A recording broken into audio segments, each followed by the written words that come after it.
I would like to extend my warmest welcome to all of you for attending the celebration of Western's inauguration of Black scholarship. I was born and raised on a small farm in the Central Eastern African country of Burundi. I was raised by my grandparents. My grandfather was a very much respected man who loved education with a passion, even though he himself never had a chance to go to school. He unconditionally made sure that his 3 sons and 2 daughters sent all their children, boys and girls, to school. When I finished elementary school, I passed the national test, which allowed me to go to a free boarding high school. My grandfather couldn't be happier. To honor his wish, I always worked hard at school. When I finished high school, I got a government scholarship, which gave me the opportunity to attend the National University of Burundi. A lot of the young people I grew up with did not have the same opportunities to go to university. The government scholarships were very selective and limited in quantity. After I got my undergraduate degree, I was fortunate enough to get the Fulbright scholarship twice to pursue graduate school at University of Wisconsin-Madison and then at Cornell University. This stresses the importance of providing scholarships to equity-deserving students, thus creating opportunities for them to thrive academically and help them build a better future for themselves, their families, their community, and their country. Throughout my years in the academic field, both professionally and personally, I have been strongly inspired by the African philosophy of Ubuntu. Ubuntu is the most complex word in many African languages and cultures. It directly translates to, I am because you are. I am because we all are. And according to South African Bishop Desmond Tutu, Ubuntu means humanity to other human beings. In other words, I am a human being only in my relationship with other human beings. The word Ubuntu refers to respect, kindness, generosity, caring, hospitality, justice, honesty, forgiveness, and so on and so forth. Education should allow us to carry our individual and collective responsibility, which is advocated by Ubuntu. And as Nelson Mandela once said, education is the most powerful weapon you can use to change the world. Having had the privilege of being part of President Shepard's anti-racism working group, I am proud to say that this event marks a big step forward towards equity, diversity, and inclusion at this institution. Once again, thank you very much for being here and enjoy the beautiful celebration. Good evening, everyone. I would like to begin by expressing how wonderful it is to be here among you all as we gather for the celebration of Western's inaugural Black Scholarships. As we celebrate, it is important that we continue to be conscious of the land that we are gathering upon today. For centuries, Black people have often received support and had a sense of kinship with the Indigenous community. History tells us of instances where Indigenous people created signals to communicate with freedom seekers moving through their territory for sanctuary through routes in what we refer to as the Underground Railroad. As I acknowledge how Indigenous people have helped provide sanctuary for Black people in Turtle Island, I also acknowledge that Western University is located on the traditional lands of the Anishinaabeg, Haudenosaunee, Lenape, and Chinangtan nations, on lands connected with the London Township and Sombra Treaties of 1796 and the Dish with One Spoon Covenant Wampum. With this, we respect the long-standing relationships that Indigenous nations have to this land, as they are the original caretakers. We acknowledge historical and ongoing injustices that Indigenous peoples endure in Canada, and we accept responsibility as a public institution to contribute toward revealing and correcting miseducation, as well as renewing respectful relationships with Indigenous communities through our teaching, research, and community service. Chi Miigwech, and thank you, Jessica. Let us all work together to create a future of understanding, healing, and reconciliation for Indigenous peoples and all communities.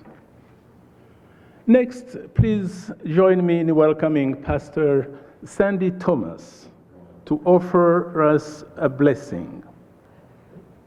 Great Creator that created the moon, the sun, the stars, that created each and every one of us, we thank you for blessing us with this opportunity for this event. We thank you for blessing us with life and breath, that we have the opportunity to be here for this inaugural event. Bless each individual today with love and peace and adoration for one another, oh my. We praise and we thank you, oh our mighty Creator, for what you have done and continuing to do. Bless each and every one of us here, and as we go, let us go with the blessings of love and unity. We thank you always. And everyone says amen, amen, and amen. Moving along, please join me in welcoming Dr. Opio Olaya, the Associate Vice President of Equity, Diversity, and Inclusion here at Western University.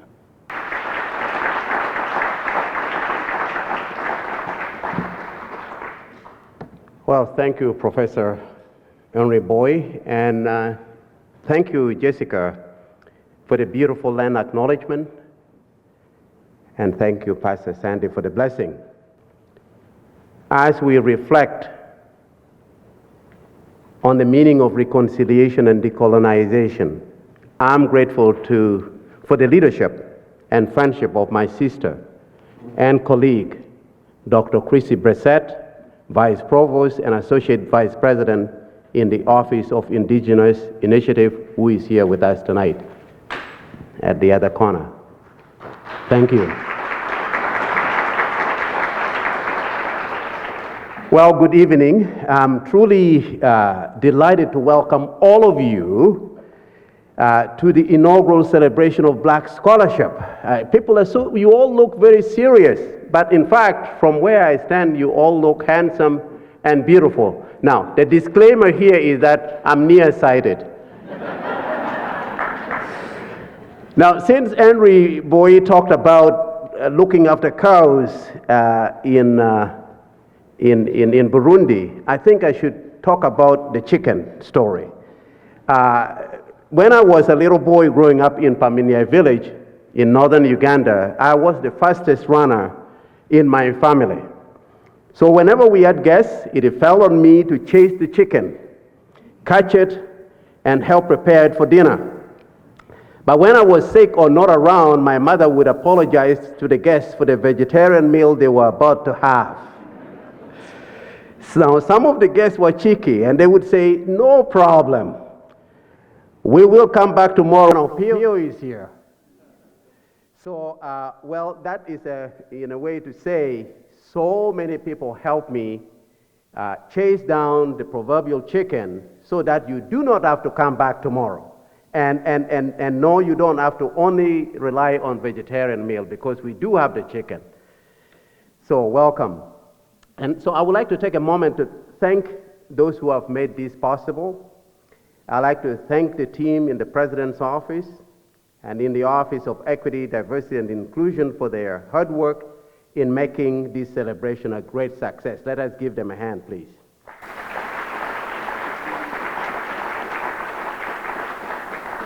Thank you. As well, a special thank you to Amy Bryson, seated right here in front. She didn't want me to say that. At the University Secretariat for really ensuring we followed proper procedures for naming the scholarships. Appreciation also goes to Acting University Registrar Lisa Latif, who is here with her team in the Office of the Registrar. These are the folks who do the actual work of keeping track and giving out these scholarships. So thank you.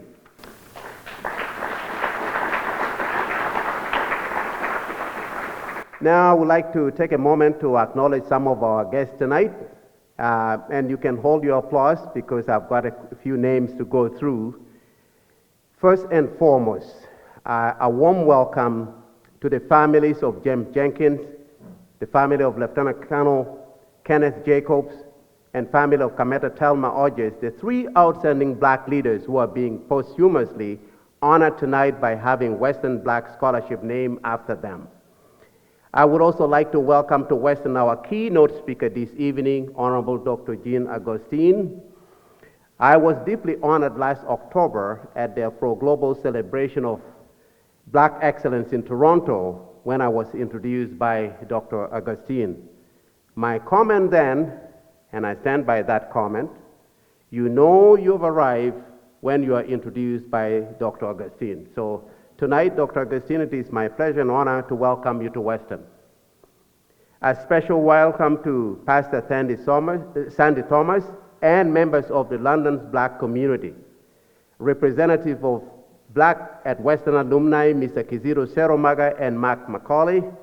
Afro-Global Television co-founders, Mr. Moses Mawa and Ms. Patricia Babia Mawa. Members of the EDI Advisory Council that guides my office, Ms. Donna Pascal, Dr. Susan Knubby, Dr. Erica Lawson, and Dr. Bipasha Barua.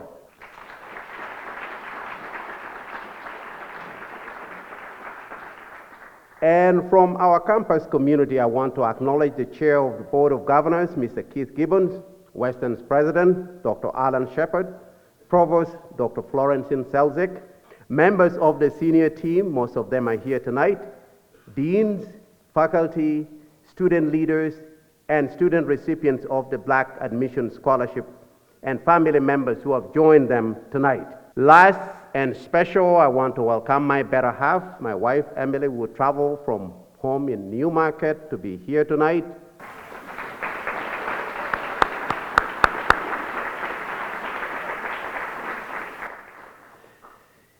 You know, when I arrived at Western in August of 2021, I was inspired to learn that London, Ontario was one of the earliest communities in North America to embrace the notion of excellence for black youth. In fact, 95 years ago, on October 10, 1927, at Old Town Hall, now converted to Alien Hall at the corner of Dundas Street and Rectory, just about 6 kilometers from where I'm standing, an extraordinary event took place. And it was all about the future of black youth. It was the first convention of the Canadian League for the Advancement of Colored People. Folks came from as far as Pittsburgh in Pennsylvania, New York City, Toronto, Chatham, Windsor. There was a lot of excitement in this town. Now, the convention passed 3 resolutions, and I want to read them out to you in the original language that they were written. A little bit dated, but bear with me, please. Number 1, that we do all within our power to banish petty prejudice which bars success from ambitious and deserving colored youth. Number 2, that we prepare our boys and girls to fill any and all positions within the gift of our country. And number 3, that we seek with the assistance of fair-minded white citizens to find places for members of our race after they have prepared themselves. So that was 100 years ago, but friends, those lofty goals are as valid today. By establishing a large black admission scholarship, Western has created a solid bridge for black youth to enter post-secondary education and be prepared to take their rightful places, building this country and beyond. But on a much deeper level, these scholarships are more than financial support. They do offer an opportunity to bring Western closer to the black community. For a long time, the black community was on the outside looking in. And now, the establishment of this scholarship allows, they are the beginning of us working together. They are the upbringers of more fruitful, meaningful, richer, and positive relationship between the university and the black community. And we are grateful for that.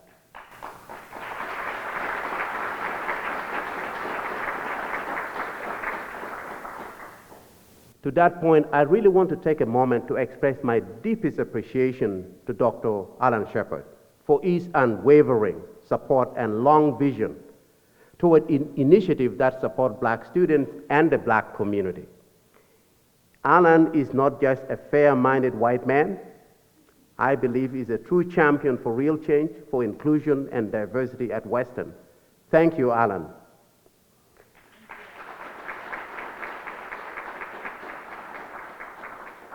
I would also like to acknowledge Provost Dr. Florentine Selzik for focusing the effort of the Provost team that include deans of faculties towards building an inclusive, welcoming, and diverse Western family and safe space for black students. Thank you, Florentine.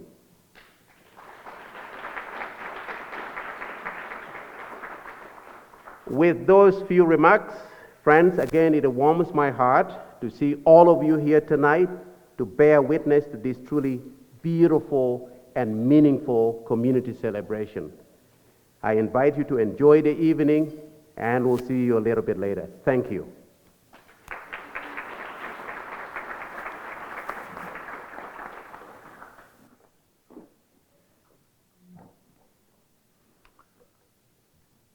Thank you, Dr. Oloya, for your inspiring words and for your continued work in promoting equity, diversity, and inclusion in this university.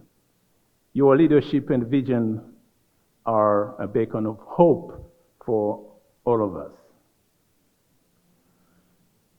Next, I would like to call upon the President and the Vice Chancellor of Western University, Dr. Alan Shepard.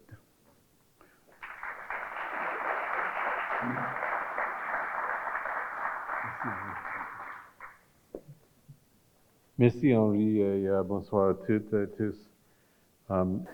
Thank you Henri, and thank you Opio for the very generous words this evening.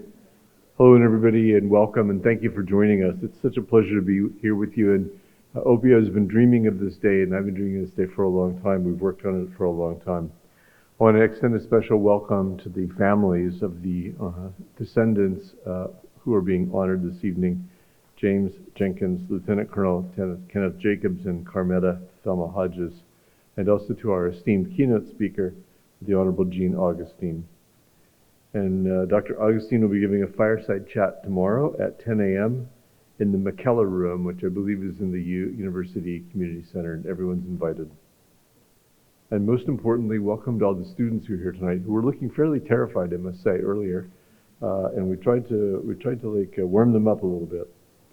In 1964, when Martin Luther King received the John Dewey Award from the United Federation of Teachers, he identified education as a critical battleground in the fight for equality, and isn't it still the truth? He pointed out that limiting Black Americans' access to equal education was historically designed to create and maintain second-class status. Dr. King was referring to the United States system, but similarly, Canada has had a history of racial division and inequality in schools, and it may surprise you to find out that the last segregation of Black and white schools in Ontario ended only in 1965. And I think of the residential schools, I believe the year is 1996. The effects of anti-Black racism can still be observed in institutional exclusion and discrimination. At Western, progress means acknowledging and reflecting on our history and taking steps to create a more welcoming and inclusive experience for everyone, for our students, our staff, our faculty, and our community. Following the Anti-Racism Working Group report of May 2020 that Professor Boye alluded to, the university has taken a series of initiatives to support the Black community on campus and to advance scholarship and teaching in areas related to Black history and culture. And with this announcement tonight, Western will offer more than 75 new entrance and continuing scholarships to support Black and Indigenous students, including the Faculty of Engineering's Indigenous and Black Engineering Technology Momentum Fellowship, which is part of the university's efforts to encourage, support, mentor diverse leaders in academia and industry. We're also actively working to increase the ranks of faculty who are Black, Indigenous, and from other equity-deserving groups. This past fall, we also launched a multidisciplinary minor in Black Studies, developed by the Faculties of Arts and Humanities, Social Sciences, and Information and Media Studies, as well as students and faculty members on the Black Studies Organizing Committee. The minor offers local, national, and global disciplinary perspectives on Black history, culture, and heritage, including, I believe, the first ever course in Canada focused on Black girls and young women. And in partnership with local London businesses and organizations, we've recently initiated Western Blue, BLUE, which stands for Black Leadership University Experience, and it provides paid, part-time leadership experiences for Black students to work alongside a dedicated community mentor. And beyond all of that, we're also continuing to build strong relationships with various African educational research and community organizations, and OPIO has certainly been helpful in that regard. So I'm proud of the progress we're making at Western to support Black and other equity-deserving students. And let me assure you, we're still not finished. We're committed to doing more, and I'd love to hear your ideas. You're always welcome to write me. Thank you all again for being here this evening, and I'll just finish by saying I'm really thrilled that we were able to recruit Opio Oloyo to join the Western community. Opio, you've been a great leader, and you're fearless, which is something I really admire about you and love. Thank you, everybody. Have a great evening.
It is time to celebrate the accomplishments of the 3 honorees for whom Western Black Student Scholarships have been named. A video will be played for each of the honorees, and we will ask their families to approach the stage to receive a plate and say a few words about the honor. Please hold your applause until after the family member has spoken. Our first honoree is Mr. James Jenkins. Please take a moment and direct your attention to the screen at the center of the stage.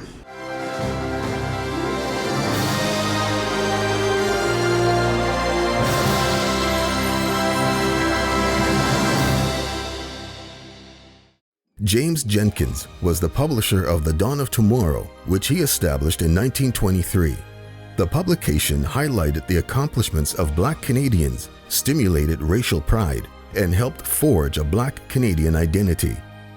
The newspaper reached its peak with a circulation of 48,000 and 21,000 subscribers. James collaborated with then librarian Fred Landon, who wrote extensively about the history of Black people in Ontario, and many of his articles were published in The Dawn of Tomorrow. Original and microfilm copies of the newspaper can be found in the Archives and Research Collection Centre of the University of Western Ontario Library, which has extensive holdings related to Black history in Canada and beyond. Founder of the Advancement of Colored People, CLACP, James Jenkins was a significant part of the movement for equality and development of the community. Educated in the liberal arts, he had worked with the influential Black intellectual and activist W.E.B. Du Bois. Our young people need to see this and draw inspiration from his monumental legacy. It is great to see that Western University is naming scholarships after James Jenkins, a leader that has left indelible footprints on the sands of time. James Jenkins inspired generations after him, as we know that his son, Fred Jenkins, served 2 terms as trustee for the London Public School Board. His daughter, Kathleen Livingstone, established the Canadian Negro Women's Club, later called the Canadian Negro Women's Association, which really resonates with me as a former national president of the Congress of Black Women of Canada. James Jenkins' legacy will live on and continue to inspire generations to come, especially with this scholarship in his name. James Jenkins was a lawyer who could no longer practice in America, thus he came to Canada. And growing up and hearing these stories about my grandfather inspired all of us to do better. We are so honored that the legacy of my grandfather will continue through the University of Western Ontario. The University of Western Ontario is truly one of the top universities in the world that students from all corners of the world come from. I know that if James Jenkins was here, he would be flattered and he would be honored, and he would say, keep pursuing your dreams, keep going through education, never stop and never give up, be true to yourself. Western University is honoring James Jenkins by naming a scholarship in his name titled the James Jenkins President's Entrance Scholarship for Black students.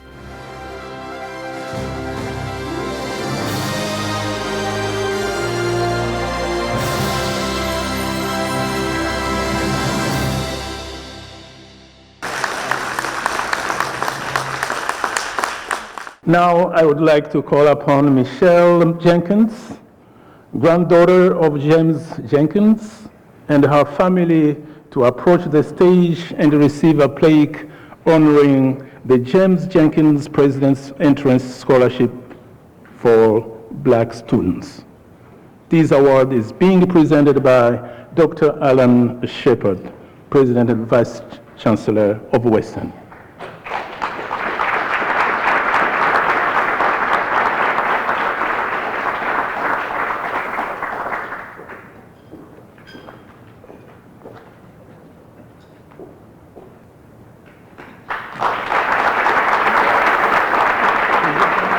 Thank you very much. Hello, good evening. My name is Michelle Angela Jenkins, granddaughter to James Francis Jenkins. What a truly fantastic and beautiful event this is. Myself and my family are beyond grateful and proud to be represented here to learn of this hugely significant scholarship.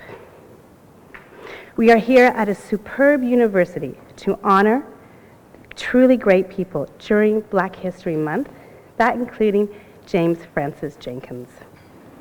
James Francis Jenkins' life was an inspiration to many and continues today, including that through this award. He had overcome great difficulty and took the dangerous journey from America to Canada to seek a better life. Not only that, he used his education to the fullest by overcoming barriers to make positive contributions to society and to the people who needed it. He showed great strength, positivity, and entrepreneurship. James Francis Jenkins was one of the first Black settlers in London, Ontario, and a new life had begun. He protected, promoted, and empowered Black lives. He founded the Dawn of Tomorrow, where the first issue was published on July 14th, 1923, from the family home in London, Ontario, on Glenwood Avenue. James Jenkins was one of Canada's most memorable and notable Black leaders. Through his work, he ensured people were connected for mutual support and for love for his education. He highlighted the positive message that he intended to spread throughout his publication. James Jenkins' legacy lives on through various ways, including recognition through the work at the prestigious University of Western Ontario. Education is a passport to the world. It truly is. Hard work, research, understanding your subject. Sharing, work together, James Jenkins pushed forward to drive his dreams to come true. James Francis Jenkins recognized that he had put education first to empower many. The University of Western Ontario is a superb educational establishment that works hard for its students and its community. My family is proud not only to live next door to Western, but to meet the alumni who have been recognized here at this prestigious award ceremony. This award is highly significant for many reasons. James Francis Jenkins' legacy continues, and those who study through his scholarship will remember him, take inspiration, and make positive contributions to the community. A leader, an icon, a trailblazer. Thank you for this recognition, Western Ontario.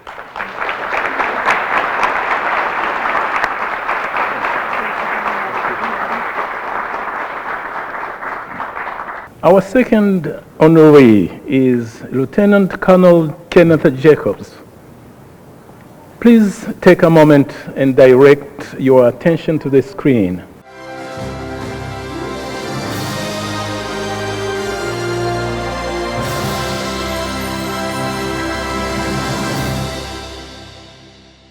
Lieutenant Colonel Kenneth Jacobs joined the Royal Canadian Air Force, RCAF, in October 1954. Trained at the No. 1 Officer School in London, Ontario, he became a commissioned pilot officer with simultaneous promotion to flying officer.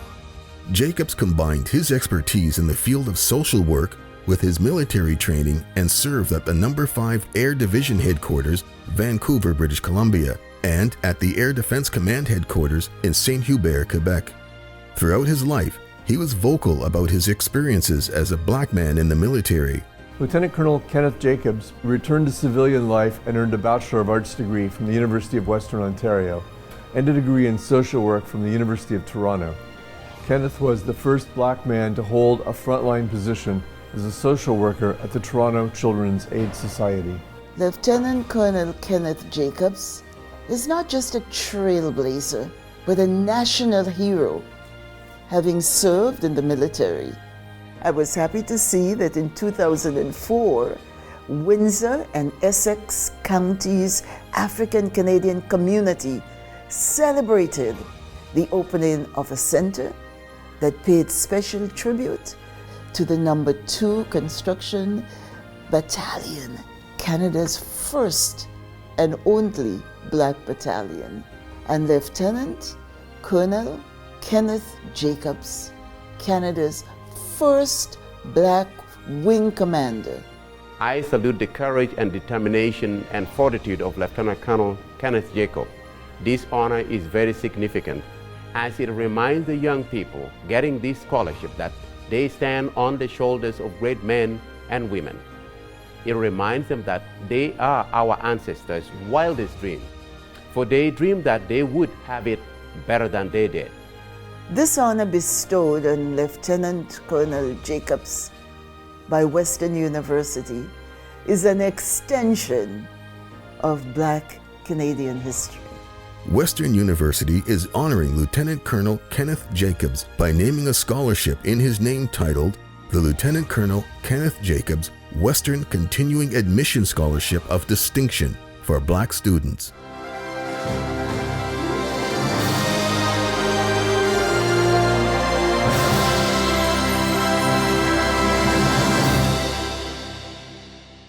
I would like to call upon Dr. Opio Oloya, Associate Vice President, Equity, Diversity, and Inclusion, to approach the stage and receive a plaque honoring the Lieutenant Colonel Kenneth Jacobs Western Continuing Admission Scholarship of Distinction for Black students.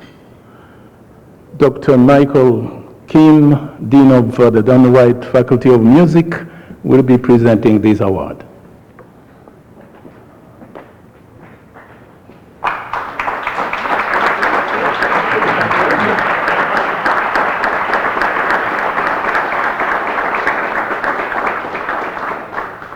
Unfortunately, the family of Lieutenant Colonel Kenneth Jacobs could not make it for this event, but I will make sure that we are able to hand the plaque in person to them when we get that opportunity. So thank you again. Thank you.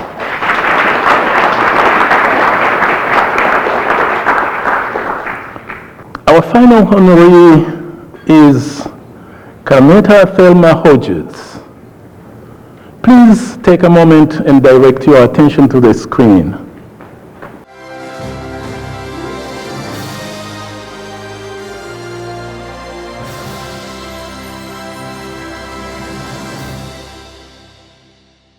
CARMETA THELMA HODGES came to Canada in 1956 from Barbados to study nursing. She graduated from Toronto General Hospital in 1959 as a registered nurse. She earned a Bachelor of Science in Nursing from the University of Western Ontario and a Master of Public Administration from Queen's University.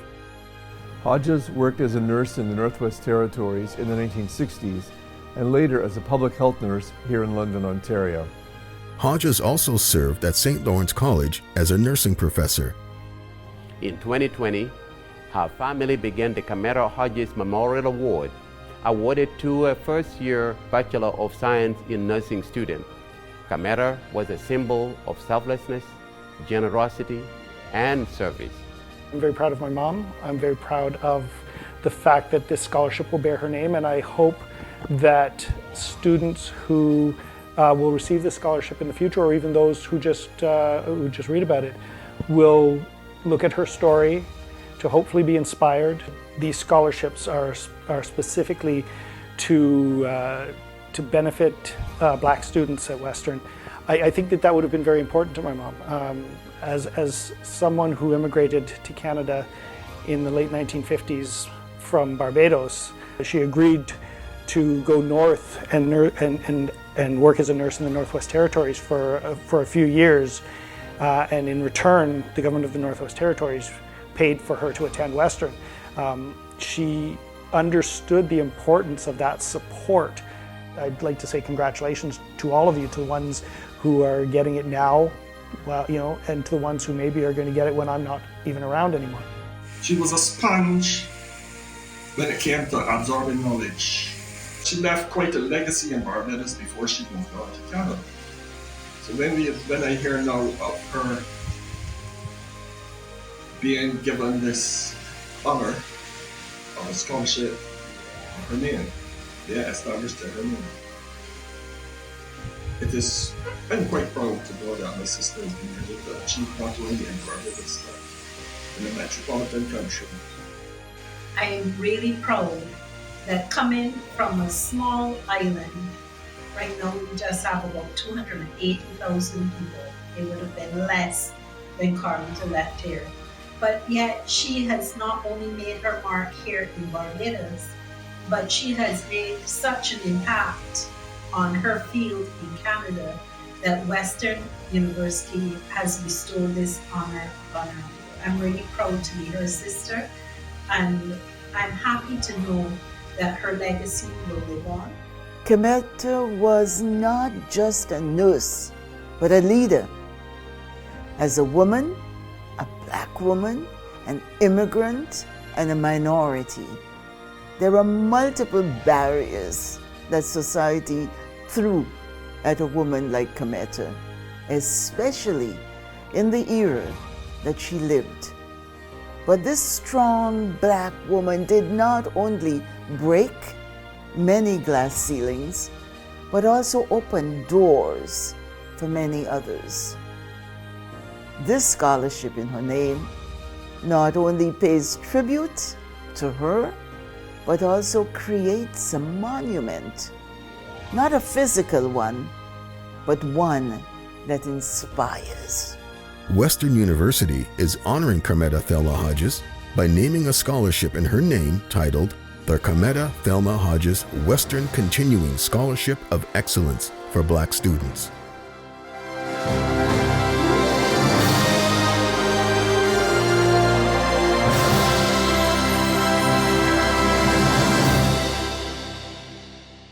I would like to call upon Patrick Hodges, son of CARMETA Thelma Hodges, to approach the stage and receive a plaque honoring the CARMETA Thelma Hodges Western Continuing Admission Scholarship of Excellence for Black students.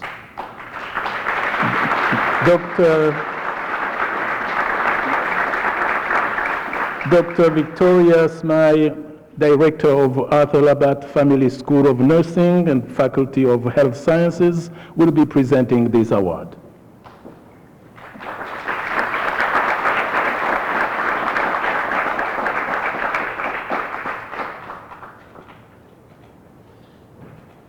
My mom would be very honored by this. Education was vital to her, both as an excellent student, as she grew up in Barbados, attending the Modern High School. I would be remiss, you saw my Uncle Jeff and my Aunt Patricia there, but my Uncle Glenn, who's in Halifax, made sure that I would talk about the time that they were together in Barbados and how she strove for excellence in herself and expected it of others, but at the same time, she supported those and made them the best that they could be. She continued that on when she came here as a nurse and as a public health nurse here in London, and in 1976 moved on to St. Lawrence College in Kingston, where she was a professor in the nursing department until the end of her career in 1998. There were so many comments from her students after her passing, but also in the final years of her life as she was sick and we were going to the hospital. And we would meet her students, and they would talk about what she had meant to them. Sorry. Growing up with her, I knew that expectation of excellence, but also that support. I can tell a short story which hopefully will help me laugh a little bit here. I got in trouble in school at one point. I had noted that a teacher had made a grievous error in explaining something else to another student, keeping in mind at this point that I was in about grade 4. And I noted this error, and I adamantly pointed it out to her multiple times. Obviously that did not go over well, and I was sent for discipline for that. My mom, in talking to me about it afterwards, she asked me if I thought it was the smartest thing that I could have done to call the teacher out that way. And she pointed out that I might have chosen a different way to deal with it. But not once did she tell me that I shouldn't have done it.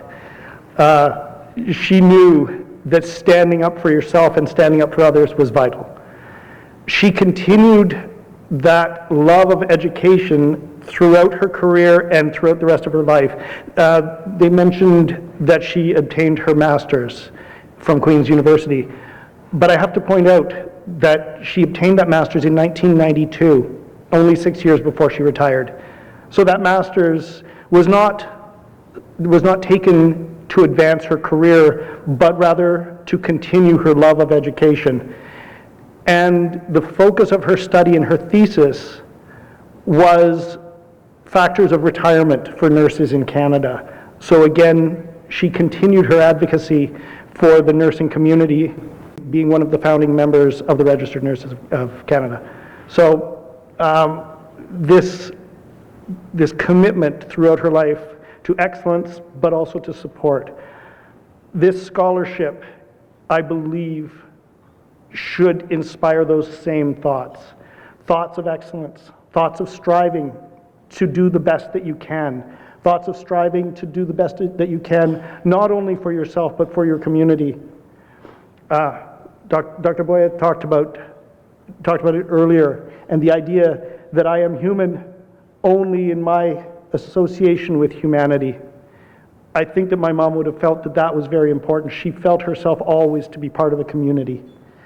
But at the same time, while you strive for excellence, and particularly where you expect that excellence of others, you must also give support. Because to expect excellence without support is to put pressures on people that potentially will break them. Some will rise to it, but others who may turn out to be the greatest need that support as they move towards that excellence.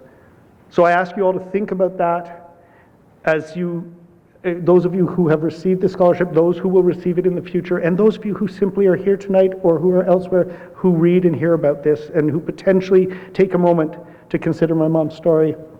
I ask that you consider yourself as a member of that community, that we all consider ourselves as members of a community that are striving to be the best that we can and do so in ensuring that others have that opportunity to be the best that they can as well.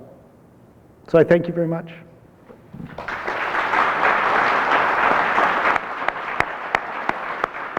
Thank you very much, Patrick, for your touching words. Very encouraging. And congratulations to you and the Hodges family on this great honor.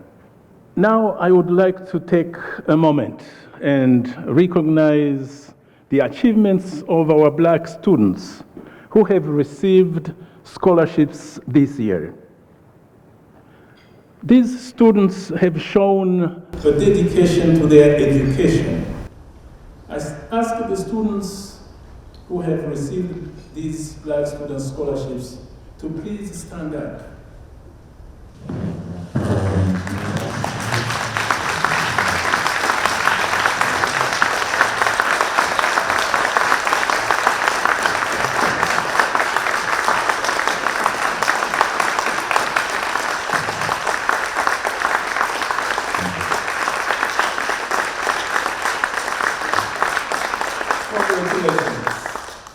At this time, I would like to call upon Professor Erica Lawson from the Faculty of Arts and Humanities to introduce our keynote speaker, the Honorable Dr. Jean Augustine. Friends, colleagues, guests, welcome and congratulations to the students. It's quite an honor for me to celebrate this with you. It is my distinct pleasure to introduce a woman of immense grace, wisdom, and accomplishment, the Honorable Jean Augustine. Throughout her impressive career in public service, she has broken many barriers and has paved the way for generations of women and equity-deserving groups in Canada. The Honorable Jean Augustine was born in Grenada and immigrated to Canada in the 1960s. Despite facing numerous systemic barriers, she went on to earn a Bachelor of Education degree and became an educator, dedicating her life to inspiring and empowering young people. She currently holds a number of honorary degrees or doctorates from the universities of McGill, Toronto, York, Windsor, Guelph, Trent, and the recently named Toronto Metropolitan University. Dr. Augustine is a senior fellow at Centennial and Massey College and supports scholarships at George Brown, Centennial, and Humber Colleges. Her absolute passion for social justice and equity led her to pursue a career in politics. And in 1993, she was elected as the Member of Parliament for the riding of Etobicoke Lakeshore. As the first Black woman elected to the Canadian House of Commons, she dedicated herself to advancing the causes of social justice and equality for all Canadians. Her steadfast advocacy for education, employment equity, and human rights have profoundly impacted communities across the country. She has been a powerful voice for those who have been marginalized and disadvantaged, and she has worked tirelessly to ensure that all Canadians have equal opportunities to succeed. Throughout her tenure in office, she was recognized for her unwavering commitment to public service and her ability to bring people together to achieve common goals.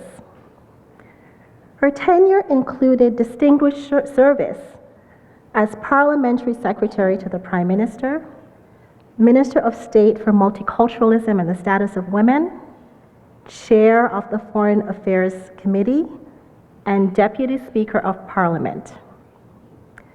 Her legislative successes include the historic Black History Month motion, and you can imagine that did not go over so well initially, but here we are.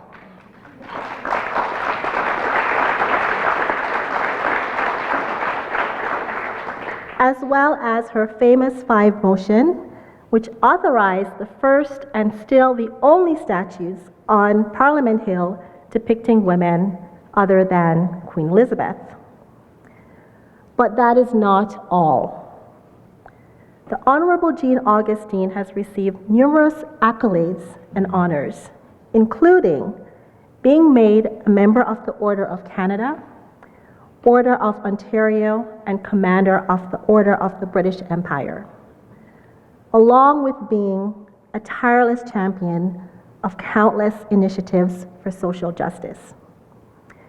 Her work has earned her recognition from communities across the country, and she continues to be a respected and inspirational leader in Canadian politics.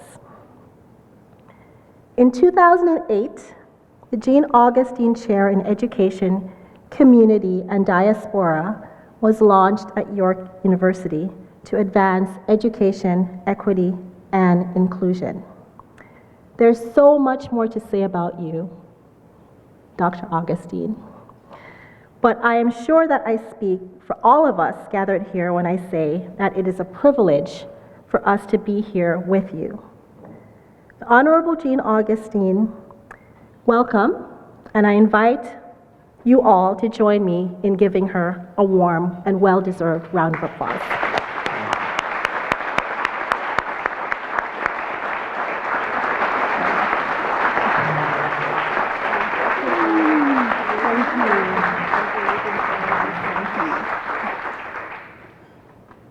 Merci beaucoup, Professor. To this assembled house, to this distinguished group gathered here, presidents, chancellors, deans, shall I go on? Professors and families of the awardees and those named this evening. As you asked the young people to stand,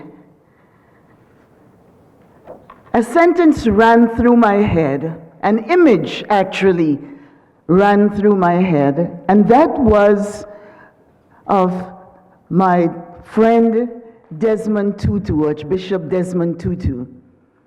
When he received the Nobel Peace Prize, and I must say this because this adds to the story, he was challenged in terms of stature. But when he received the Peace Prize, he said, "If I stand tall, it's because I'm standing on the shoulders of so many people who are supporting me." So young people, as you stood, as you continue to stand, know that you are standing on the shoulders of so many. And know that there is expectations that you will succeed, expectations that now the baton has been passed to you, that you have a responsibility to go forward and make us proud. Western University president and leadership, EDI committees and all the committees who have championed this award, those individuals for whom they're named, I want to thank you and to say you've done a good thing.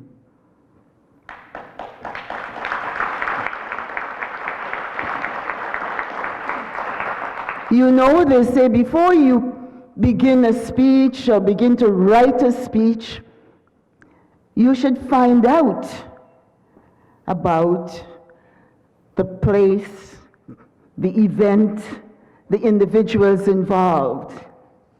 And so what better way to find out about Western University than to ask Dr. Google.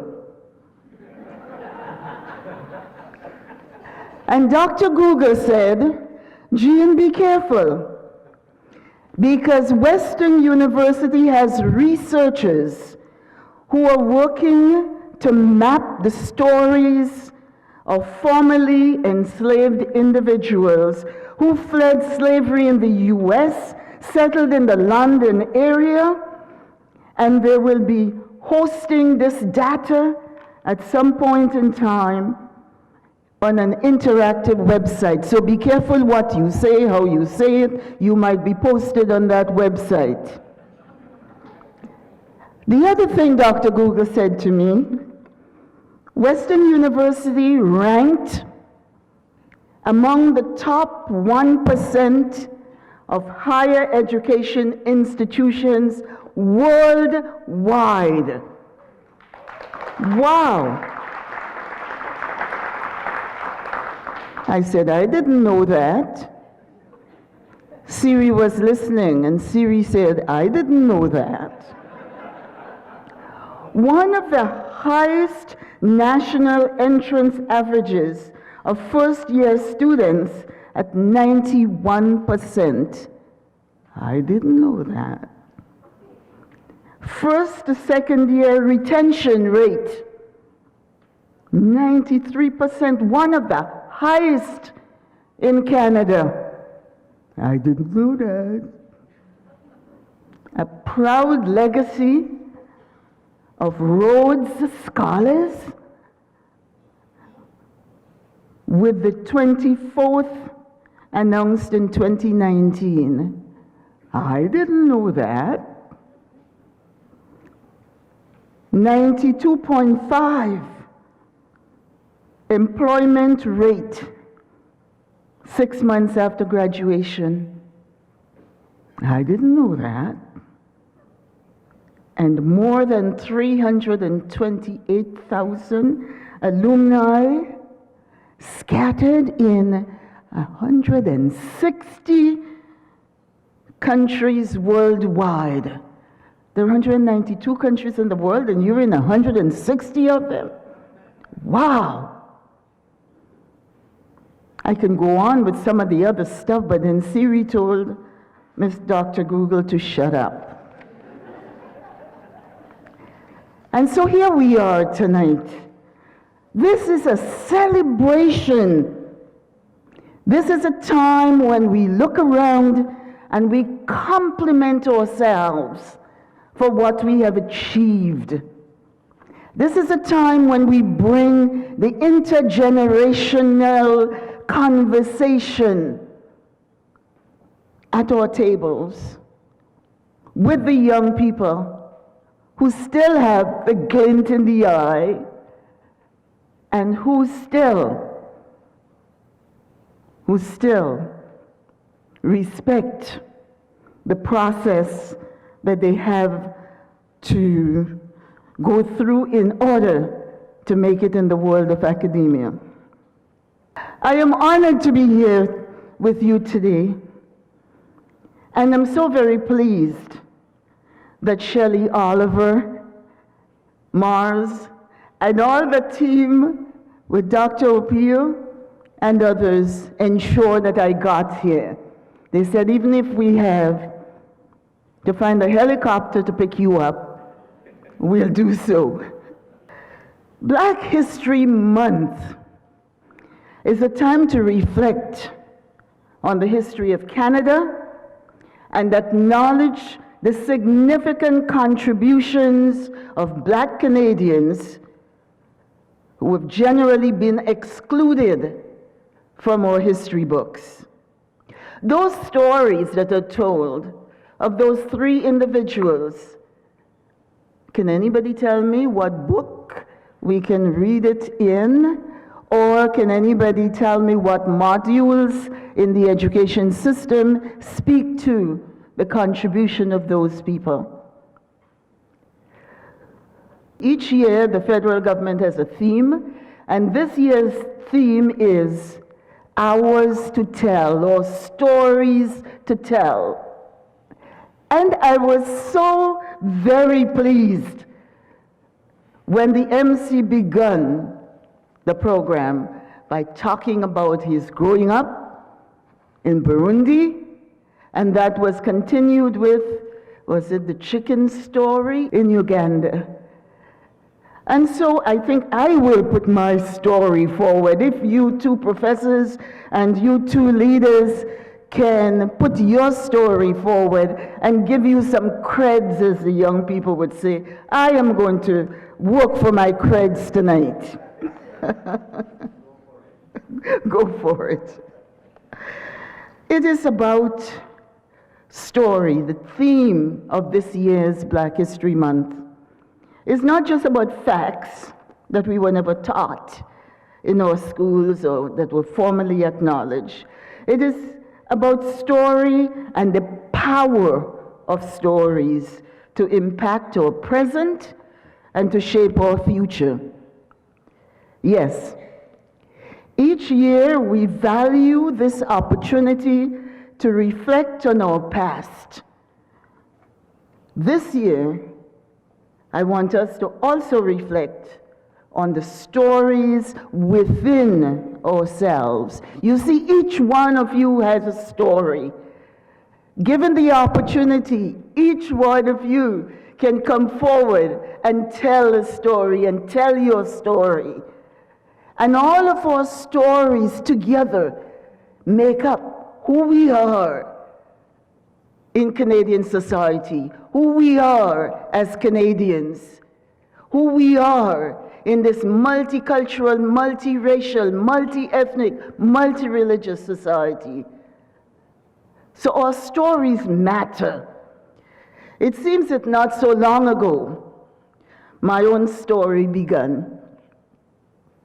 I came here in 1960 on a very special Canada-Caribbean domestic scheme where I signed that I will work for 1 year in the home of a Canadian family.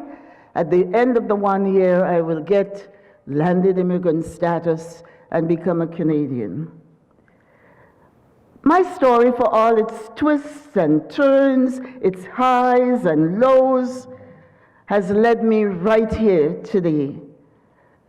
I learned things like fall on your behind, pick yourself up, dust yourself off, and keep on going.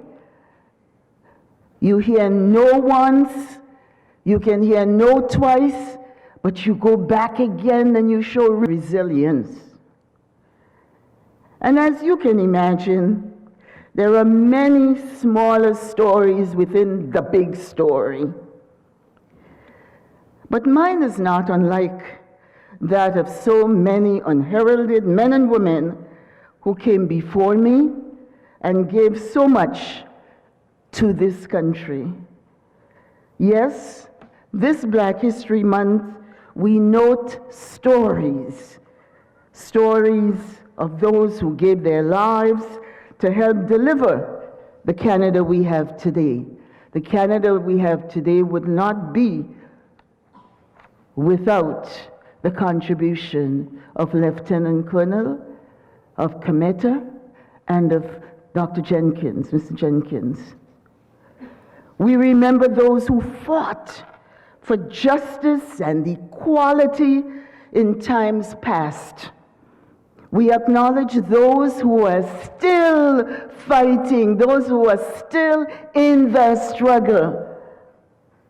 The story of women and men of African descent in this country is deep and rich. We were there when the French sailed through the St. Lawrence. We explored a new country and we learned to live with and care for those who were here before us. We appreciated the hospitality of the indigenous peoples who welcomed and who assisted the settlements.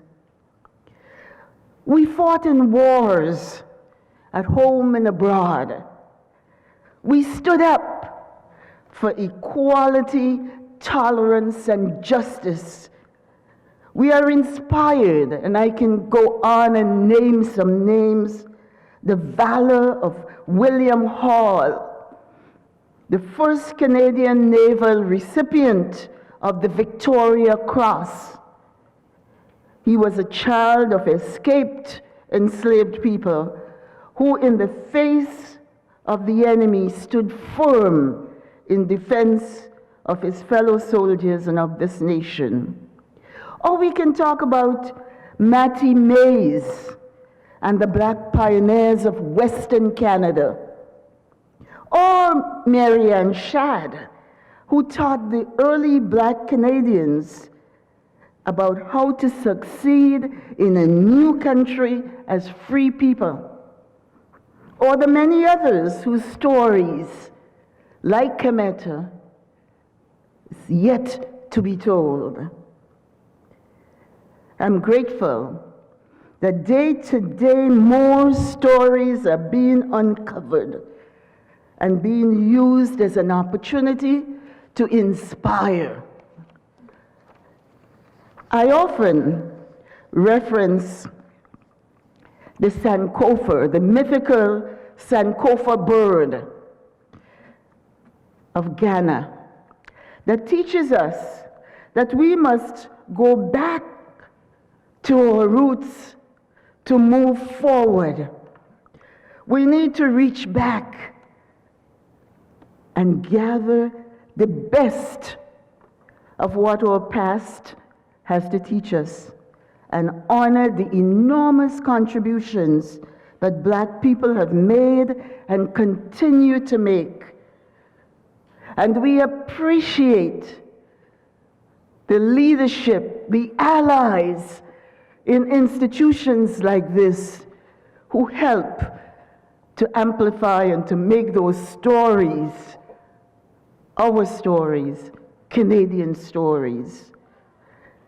But Black History Month also is a time to recognize that Black Canadians have faced prejudice, discrimination, racism from the very beginning. And for every story of a champion that we laud, we must remember stories like those of Marie-Joseph Angelique, who was unjustly accused and executed during the 1734 Montreal fire. Or those who came to this country as enslaved people who were never freed, or those who were segregated, denied opportunity, and mistreated in their neighborhoods and workplaces. I'm reminded of Viola Desmond, who stood up against racial segregation in 1946. I'm reminded of the proud legacy of Canadian abolitionists, freedom fighters, and advocates. Their story inspires us to continue the fight for justice and equality for all. There is still much, much work to be done to build on the foundations that our ancestors laid here for us, to break down systemic barriers and biases. And the work that you're doing as a university with your EDI programs, with your extension, with your research, can help to break down those barriers. And even today in 2023, we will continue to fight, we will continue to advocate for justice and equity, even in a country as wonderful as ours. And I say as wonderful as ours because when we look around this world, we see so much that needs to be fixed, so much that needs to be addressed, so much that is so sorrowful. If you watch the situation of what's going on in Turkey right now, or you see the situation in other countries. So as the old saying goes, we need to count our blessings, and we need to move with the positive tide that we see around us. So against all odds, 28 years ago, I rose in the House of Commons, knowing in my heart that I was doing what I think was important to be done. 1995, the Parliament of Canada was a different place. For the very first time, we had two new political parties in the House, the Reform Party and the Bloc Québécois. The Conservatives were down to 2 members. The conversation in 1993, 94, 95 was all around trade issues. How many of you would remember, not the young people I'm sure, would remember the discussion around boneless beef, softwood lumber, ice cream and yogurt?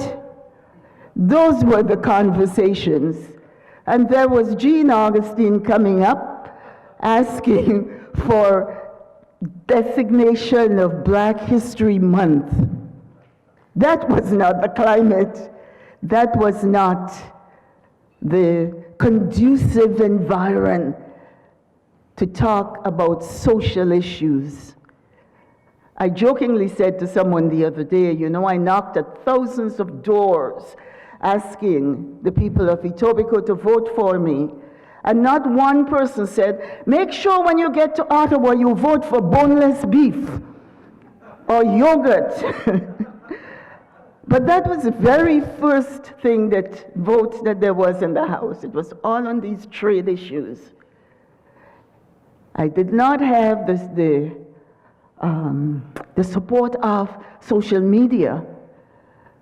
So I had to meet members one-on-one, face-to-face. I was almost, could be defined as a stalker, waiting at the elevator door, calling on colleagues, would you please support this motion? Would you please come to the House at what specific time, and I would like you to support. And of course, you know what human beings are like.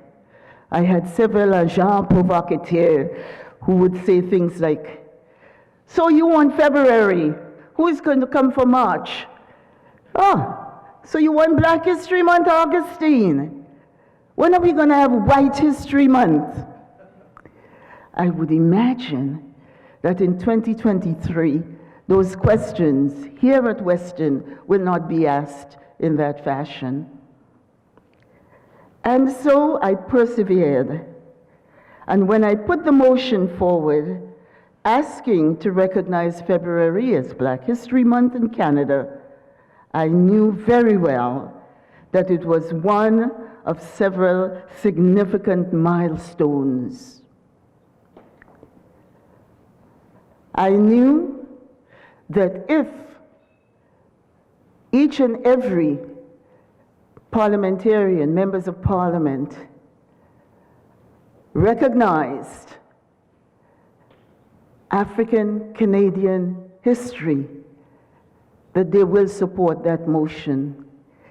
Because it took months to really get that motion, simply because I had to put on the table just the facts. Just the facts. And so the motion says 4 things. That we were here for over 400 years. That we are a diverse African Canadian community. We come from Africa, the Caribbean, parts of Europe and other places. That we have been making contributions to Canadian society. So there was nothing to debate, and therefore, I guess it was easy for the members to say, yeah, and so December 1995. And we've seen what has happened since. In schools, in entertainment circles, in universities and colleges, in churches and synagogues, in Western University, everywhere, Black History Month is celebrated in February. There are 2 things that I say consistently. One is Black History Month in Canada. And so when I'm invited and I see, I'm not even going to talk about your pictures you have on the wall, I see Martin Luther King, Muhammad Ali, Rosa Parks, and all of those Americans who've done well, yes, but where and how do we find those Canadians who are making their contribution? This is why I'm so very pleased with the names that you've selected to name your scholarships after, your awards after. Canadians, they've made their contribution here, they lived here, and they participated in the life of Canada. Some of the milestones that we think about date back to over 400 years of Canadian history. So I talk not only about this is Black History Month in Canada, because the United States since 1926, 27, have been celebrating Black History Month in the United States. Jamaica has been celebrating Black History Month, as well as we attached to February because already the United States was celebrating in February for various and varying reasons. But I say two things. One is in February, we talk about Black Canadians. And secondly, I underscore the point that Black history is not for Black people and for Black people only. Black history is Canadian history. Black history is all of our history. So don't step back and say, this is for Black people. It is our history. It is our story, and we need to know each other's story. Ours to tell helps us to understand our own responsibility in filling the knowledge gaps. In truth, it is through the story of pain and hardship that we learn empathy and compassion. It is through the stories of triumph that we gain hope. It is through these stories, our stories, your story, my story, that we endeavor to build a future that is fair and free. And that is why I'm grateful to the leadership, faculty, students, all of you here at Western University for creating a platform for true stories to find heirs, new minds, and allies. These are stories of excellence, stories that will propel future generations to achieve the highest honors, stories that will inspire new ideas about how to tackle some of today's greatest problems, stories that are intertwined with a recognized place of institutional learning, of commitment to excellence, and the belief that anyone can make a difference, whether here or in the halls of Parliament or any place else in the society. Yes, to each of you I say, you too are writing your story. And what you've done here with these awards, you are writing Western's story. You've been here for a long time. You have many, many stories. And so those stories, as written in 2023, will show diversity, inclusivity, respect for each and every person who walked through the doors of this university. So these scholarships may be the needed spark. It may help incite some of our best and brightest to better pursue and excel within their chosen field of endeavor. There may be a spark formed in the memory of James Jenkins, who started the Dawn of Tomorrow newspaper to educate us about the devastating effects of racism and to chronicle the Black experience in his day. There may be a spark formed in the memory of Lieutenant Colonel Kenneth Jacobs, the first Black Wing commander. He exemplified honor and duty while using his education to support social services in a time when they were desperately needed. There may be a spark formed by the memory of CARMETA, THELMA HODGES, founder of the Ontario Nursing Association, who taught nurses and administrators. She was key in helping to build the care infrastructure that we benefit from today. What do you think she would say as today is a day that the premiers of our country a meeting to discuss health and health issues. I would imagine her shadow must be someplace, listening and beckoning to make the difference. So I extend sincerest congratulations to the recipients. I thank the families who came out today to represent. And I say to all of us, as a community, wish the very best for those young people as they go into their personal academic journeys. Friends, though we recognize Black history in the month of February, the fact is Black history has been happening every day for many, many generations. So we are writing it today. We are writing it tomorrow. These young people will help us to write it. Our Canada remains a work in progress. A work in progress. And what you're doing here at Western is part of that work in progress.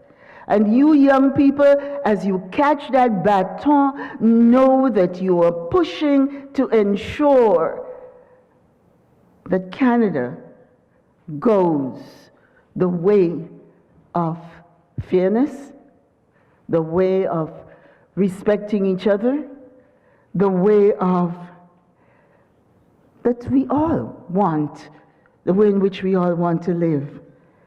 And so we are proud that Western has stepped forward, but what is even better is my inspiration about how Western and the community can endeavor to continue rising to the challenge on the journey forward. So in other words, you don't make this great big splash today and you talk about scholarship and then you forget all the other things that need to happen to sustain, to maintain, to inspire those young people. You cannot unleash them and then leave them alone. Hear that, Mr. President? We have to continue to be engaged with those young people who are now holding the baton. But what is even better is my aspiration about how Western in the community can endeavor to ensure that the journey forward for those young people as such. I know you are up to it. I look forward to new stories. I look forward to the continuation of programs like this. And I will say to Dr. Google, I did not see anybody taking down my notes or anything like that. And so those researchers who are out there collecting data, I'm looking forward to your website where you will have that published and where you will be talking about these young people who are making such contribution. Merci beaucoup, mes amis.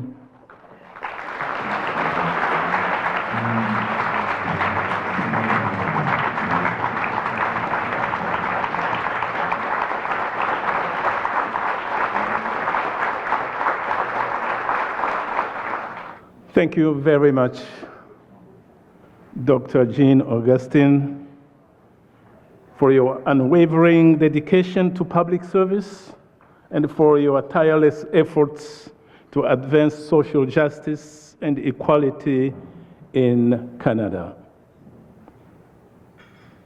Your legacy will continue to inspire all of us, and generations of Canadians for years to come will learn a lot from your work. Esteemed guests, it is with great pride that we bring this Black Scholarship celebration to a close. We hope that you have all been inspired and moved by the achievements and contributions of our amazing Black students, and that you have felt the energy and positivity that has filled this room tonight. We would like to extend our heartfelt thanks to all of our musicians.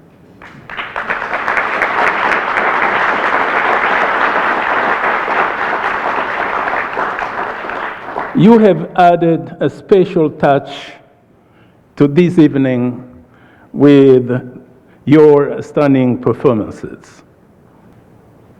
We would like to extend our gratitude to our fellow Black faculty members who have been instrumental in supporting and empowering our students.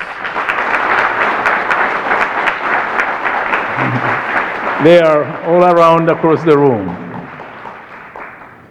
Your dedication and commitment to education and diversity have been a source of inspiration for us all, and we are honored to have you as part of this community. Our catering hosts, you have also contributed to making this event a success.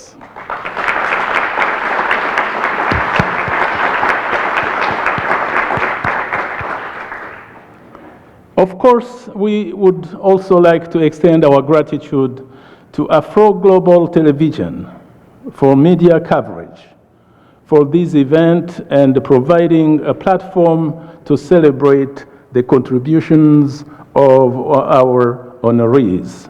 Thank you, Afro Global Television.